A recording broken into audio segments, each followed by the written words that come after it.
আসসালামু আলাইকুম ওয়া রাহমাতুল্লাহি ওয়া বারাকাতুহু। প্রিয় দর্শক, আশা করছি সবাই ভালো আছেন, সুস্থ আছেন। যারা এখনো আমাদের চ্যানেলটি সাবস্ক্রাইব করেননি তাদের কাছে বিনীত অনুরোধ জানাচ্ছি চ্যানেলটি সাবস্ক্রাইব করে দেওয়ার। সবাইকে স্বাগতম জানিয়ে শুরু করছি আজকের সংবাদ প্রতিবেদন। আল জাজিরায় রাষ্ট্রবিরোধী প্রতিবেদন, 4 জনের বিরুদ্ধে মামলা। কাতার ভিত্তিক চ্যানেল আল জাজিরায় রাষ্ট্র ও সরকার বিরোধী প্রতিবেদন প্রকাশের জেরে প্রতিবেদনটির সঙ্গে সংশ্লিষ্ট জুলকারনাইন সামি ও তাসনিম খলিল সহ 4 জনের বিরুদ্ধে রাষ্ট্রদ্রোহ মামলা করা হয়েছে। মামলার এজাহারে বলা হয়েছে, আসামিরা পরস্পর যোগ সাজশে একই উদ্দেশ্যে বাংলাদেশ সরকার ও রাষ্ট্রের বিরুদ্ধে সুনামহানি করে আন্তর্জাতিক পরিমণ্ডলে অপপ্রচার চালিয়ে রাষ্ট্রবিরোধী কর্মকাণ্ড চালিয়ে রাষ্ট্রদ্রোহিতামূলক অপরাধে লিপ্ত আছে। তারা যৌথভাবে তাদের অজ্ঞাতনামা সহযোগীদের নিয়ে ভুয়া মিথ্যা তথ্য সম্বলিত প্রতিবেদন তৈরি করে গত 1 ফেব্রুয়ারি রাতে আল দ্য প্রাইম মিনিস্টার্স মেন নামে বাংলাদেশ রাষ্ট্র ও সরকার বিরোধী একটি প্রতিবেদন প্রচার করে এবং উক্ত প্রতিবেদন ইউটিউবে ব্যাপকভাবে প্রচার করা হয়, যা পরদিন বিভিন্ন মুদ্রিত ও অনলাইন পত্রিকায় ব্যাপকভাবে প্রচারিত হয়েছে। এই নিয়ে এক রাজনৈতিক বিশ্লেষক মন্তব্য করেছেন, যারা সাবেক প্রধান বিচারপতিকে ক্যান্সারের রোগী বানিয়ে মিথ্যা মামলা দিতে পারে, তারা নিজেদের স্বার্থে সবাইকে মামলা দিয়ে হামলা করতে পারে, এটাই স্বাভাবিক।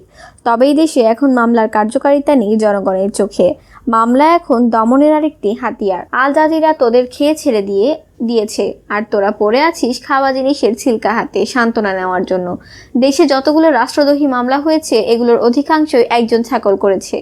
যে লোকটা মামলা করেছে ওর নাম মশুর মালিক, যে কিনা গত মাসে হক্কানি কয়েকজন আলেমের বিরুদ্ধেও মামলা করেছিল।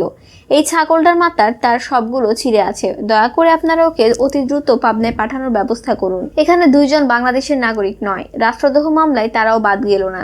ভবিষ্যতে জিনরাও মামলার আসামি হওয়ার সম্ভাবনা রয়েছে। তাদের উচিত ছিল বাংলাদেশ সরকারের নামে ভালোভাবে মিথ্যা উন্নয়নের কথা বলা। হাসিনার মতো নেতা হয় না এসব বলা, তাহলে ঠিক ছিল। আমি বাংলাদেশের জনগণকে বলতে চাই, তোরা আসলে সবগুলো বোকা। নিজেদের অধিকার সম্পর্কে জানিস না, সত্য বলার সাহসও রাখিস না, প্রতিবাদ তো করতেই পারিস না। পাত্রী দেখতে গেলেই যেমন বউ হয় না, তেমনি মামলার আবেদন করলেই মাদক দিয়ে সবাইকে ভুয়া মামলায় ফাঁসানো যায় না। সৌদি, বাহরাইন, কুয়েত, ওমান এইসব দেশ সবাই আল জাজিরাকে কিছুই করতে পারেনি।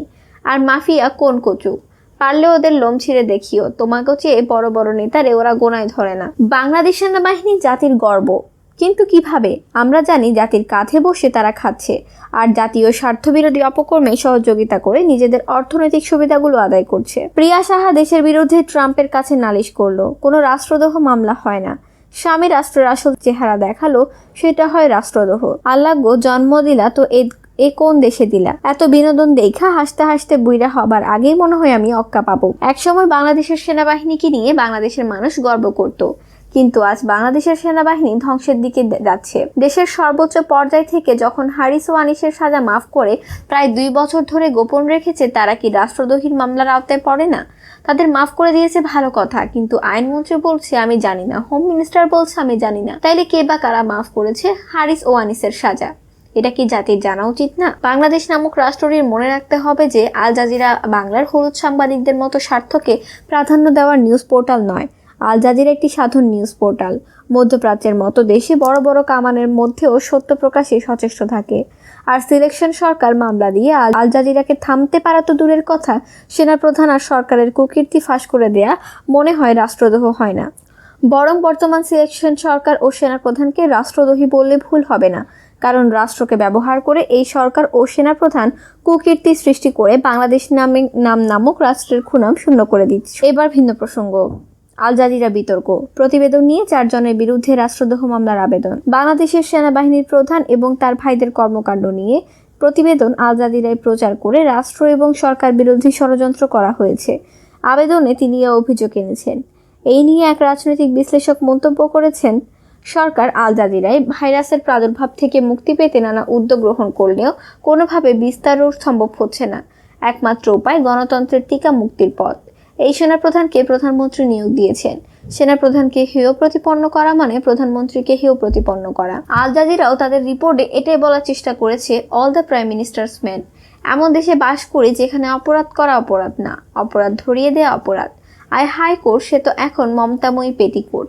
বাংলাদেশের ইতিহাসে এই প্রথম কোন সাজাপ্রাপ্ত পলাতক আসামির সাজা গোপনে রাষ্ট্রপতি মওকুফ করিলেন। তার 3 ভাইরা কোন গুণাবলীর জন্য খালাস পেল তা আগে জাতির সামনে তুলে ধরেন। কি ভাগ্যবান সেনাপ্রধান, তার 3 ভাই দাগী আসামি হয়েও দেশের বাহিরে ঘুরছে। আর তিনি সেনাপ্রধান হয়ে বসে আছেন। রাষ্ট্রদ্রোহীরা যখন ক্ষমতায়, দেশপ্রেমিকেরা তখন রাষ্ট্রদ্রোহের অপরাধে অপরাধী হবে, এটাই স্বাভাবিক। সানি লিওনকে বোরকা পরিয়ে যেমন কোনো লাভ নেই, তেমনি আল জাজিরা রিপোর্ট সরিয়েও কোনো ফায়দা নেই। যা দেখার তা সবাই দেখে ফেলেছে। মামলার অভিযুক্ত 4 জনই বিদেশে স্থায়ীভাবে অবস্থান করছে। এমত অবস্থায় মামলার রায় কিভাবে কার্যকর করা হবে? মামলা আন্তর্জাতিক আদালতে হলে যা সম্ভব হতো। প্রিয়া সাহা যখন আমেরিকার সাবেক প্রেসিডেন্ট ডোনাল্ড ট্রাম্পের কাছে বিচার দিল বাংলাদেশি হিন্দুদের উপর অত্যাচার করে, তখন কি রাষ্ট্রদ্রোহ মামলা হয়েছে? চোর, দুর্নীতি, টেন্ডার, ঘুষ, লুটপাট, চাঁদাবাজ মাফিয়াদের বিরুদ্ধে সত্যটা তুলে ধরার জন্য মামলা হয়। হায় রে শয়তানের বাচ্চারা, এদের সময় ঘনিয়ে এসেছে। ভারত বাবাও অবৈধভাবে ক্ষমতার দখলদার, সন্ত্রাসী ও দুর্নীতিবাজ এবং আন্তর্জাতিকভাবে স্বীকৃত মাফিয়া আওয়ামী লীগকে এবার আর রক্ষা করতে পারবে না। আমরা অতি দ্রুতই ক্ষমতায় আসব দেশের জনগণকে সাথে নিয়ে। সেই ক্ষেত্রে আমাদের সহযোগিতা করবে দেশপ্রেমিক সেনাবাহিনী। দলের নেতাদের নির্দেশনা দিয়েছি, কাজ এগিয়ে চলছে। আপনারা আন্দোলনের জন্য প্রস্তুতি গ্রহণ করুন। Google, YouTube, Twitter, Facebook account Bangladesh থেকে নিষিদ্ধ করে দেওয়া হোক। তাহলে আর মাফিয়াদের কুকীর্তি আর কেউ দেখতে পাবে না। সব বন্ধ করা হলেও জোর করে বিটিভির বাদামি লেবু চাষ দেখানোর জোর দাবি জানাচ্ছি। যেখানে থাকবে না কোনো হট্টগোল, মারামারি, খুন, রাহাজানি, ধর্ষণ, থাকবে শুধু শান্তি আর শান্তি। মামলা করে অহেতুক টাকা খরচ করে লাভ নেই, কোনো পজিটিভ ফলাফল আসবে না। এই নোটিশ তাদের কাছে কখনো পৌঁছাবে না। সুতরাং জনগণ বুঝে গেছে আল জাজিরার বিরুদ্ধে অভিযোগ, মামলা, হামলা এগুলো ফাঁকা আওয়াজ। আল জাজিরার বিরুদ্ধে কি লিখিত অভিযোগ দাখিল করেছে সেটা পাবলিক করা হোক। আমাদের সেনাপ্রধান ধোয়া তুলসী পাতা, তাই তো তিনি বারে বারে ইন্ডিয়া নিয়ে গঙ্গা জলে স্নান করে পবিত্র হয়ে আসেন। তার মতো সৎ, দেশপ্রেমিক, ত্যাগী সেনানায়ক পৃথিবীর ইতিহাসে আর 2 জন নেই। দেশের টাকা বিদেশে পাচার করে সন্ত্রাসদের উন্মুক্ত করেছেন, সেই খবর কেউ ফাঁস করেছে বলে এখন দেশের টাকায় আল জাজিরার নামে মামলা। কেন শালার 18 কোটি মানুষ দেখলো না, আল জাজিরা দেখতে গেল? বিদেশের একটা চ্যানেলের জন্য বিদেশি নাগরিকদের বিরুদ্ধে মামলা, বিদেশের একটা চ্যানেলে বিদেশি নাগরিকদের বিরুদ্ধে মামলা। ঢাকা আদালতে করে কি লাভ? মামলাটা আন্তর্জাতিক আদালতে করলে কি কোনো ঝুঁকি আছে? মামলাটা আন্তর্জাতিক। সেনাপ্রধান তার ভাইদের অবস্থান জানেন না, কিন্তু ব্যবসা করার জন্য বস্তায় বস্তায় টাকা পাঠাতেন। এয়ারপোর্টে স্ক্যানার মেশিন আজিজের ভাইদেরকে বিশেষ নিরাপত্তা দেয়। বিয়ের আসরে বিভিন্ন বাহিনীর প্রধানরা শীর্ষ সন্ত্রাসীকে চিনতে পারল না, কারণ তারা বাংলা মদে বেহুশ ছিল।